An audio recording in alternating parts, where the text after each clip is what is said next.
few weeks ago, we got a brand new trailer for The Chosen Season 5. It was one of those really exciting announcements, as we have been waiting for this release for months at this point. And yet, even though the overall trailer was spectacular, a single scene was enough to put a dark shadow over everything about the new season. As in this particular scene, we witness one of the biggest biblical inaccuracies that The Chosen has ever done. And rightfully, a lot of people are not pointing at the series for crucially changing the biblical narrative. So, let's talk about it. It all started when a sneak peek resurfaced online, showing a conversation between Jesus and Judas. And while The Chosen has always taken creative liberties to expand on biblical moments, this one had people, including me, feeling uneasy. In the scene, Jesus tells Judas, "I will pray for you." It sounds like a small detail, right? But for those of us familiar with the Bible, it raised a huge red flag. Nowhere in Scripture does Jesus say these words to Judas. In fact, what we do know from the Bible paints a very different picture.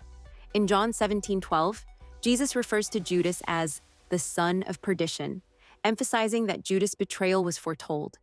Jesus knew what was coming. He didn't try to change Judas' mind or pray for him to make a different choice, because that choice was already set in motion. That's where the issue comes in. In a recent social media post, Pastor Gabriel Hughes didn't hold back, pointing out that this addition isn't just extra dialogue. It changes the theological meaning of Jesus' relationship with Judas. He said, "Contrary to The Chosen, the Bible does not say Jesus told Judas, 'I will pray for you.' He called Judas son of perdition," John 17:12, destined to betray the Son of God according to Scripture. Jesus did not pray for Judas to make a different choice, or we wouldn't be saved. I don't know about you guys, but this post truly impacted me. I mean, think about it. If Jesus had prayed for Judas to change his mind, it would mean there was a possibility of Judas not betraying him. And if Judas didn't betray Jesus, would the crucifixion have happened as it did? Honestly, I have no idea.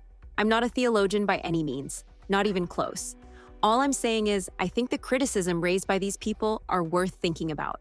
Because if you think Pastor Gabriel was the only one who criticized the scene, let me tell you, you are wrong.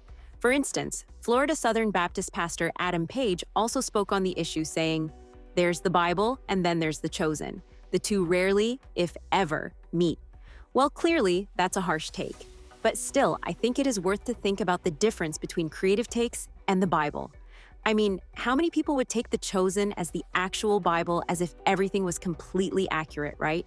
Lead pastor of Westside Christian Fellowship in California, Shane Idleman, also weighed in, as he said, "I'm not sure that Jesus ever had Judas's heart initially, or prayed for him." And he further warned, "We have to be careful with creative freedom." I mean, I completely understand where all these men are coming from. And yes, as someone who is not an expert on theological issues, even though I appreciate The Chosen for being an easily consumable version of the Bible, I also often find myself wondering how much wrong information I get from the series and assume they are the absolute truth. Unfortunately, this is not the only scene that pissed some people off, and this time, it's not about a few words in a conversation. It's about a major game-changing plotline that isn't found anywhere in the Bible. If you've been watching The Chosen from the beginning, then I'm assuming that you know about Rama. But I'm not sure if many of you guys are aware of the fact that she's not a biblical character. She's only been added to the show as Thomas's love interest. Personally, I don't think that this is a huge deal. This is a show after all. Of course they will add some additional figures. Plus, correct me if I'm wrong, but as far as I know, there is biblical evidence of women following Jesus, so it fits in. And honestly, until very recently, this was my only take about Rama. However, recently, I saw someone pointing at a scene in Season 4, Episode 3, and it completely transformed my perspective on her. I'm guessing you don't remember this episode, so let me briefly explain it to you. In this episode, Jesus heals a man born blind, just like in John 9. But after that moment, chaos erupts. The Pharisees are outraged, the crowd stirs, and a Roman governor named Quintus shows up to restore order. And then, out of nowhere, Quintus fatally stabs Rama. She dies right there, bleeding on the ground, while Thomas pleads with Jesus to heal her. And Jesus simply does not heal her. Well, I think you all know now which episode I'm talking about. Because, let's be honest, probably most of us felt a bit weird when watching all these. Instead of healing Rama, Jesus looks at Thomas and says, "It is not her time." I love you, Thomas. He loves you. I'm so sorry. Now, in terms of cinematic value, I completely get this scene. And actually, I loved it when initially watching it. It was so emotional that I even shed some tears for it. But now that I think about it, why would they write such a storyline to Rama and Jesus? What can be the explanation behind Jesus' indifference toward her death? If you have any answer to it, please let me know. But I have to admit that when I change my perspective over the scene, it is difficult to sympathize with everything that happened there.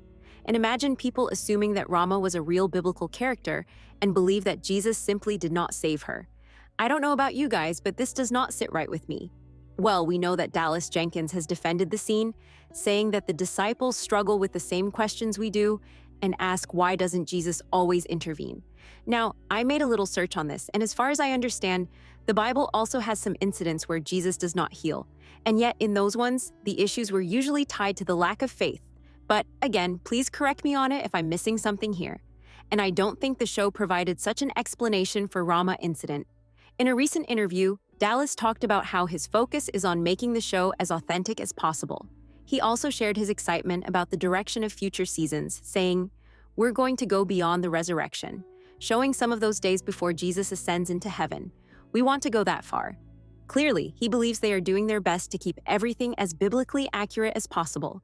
And personally, I believe in him. And yet still, a part of me wishes that they were even more careful on certain things. But let me know what you think. For more weekly updates and discussions on The Chosen, make sure to like and follow. Meanwhile, the video on the screen might also interest you.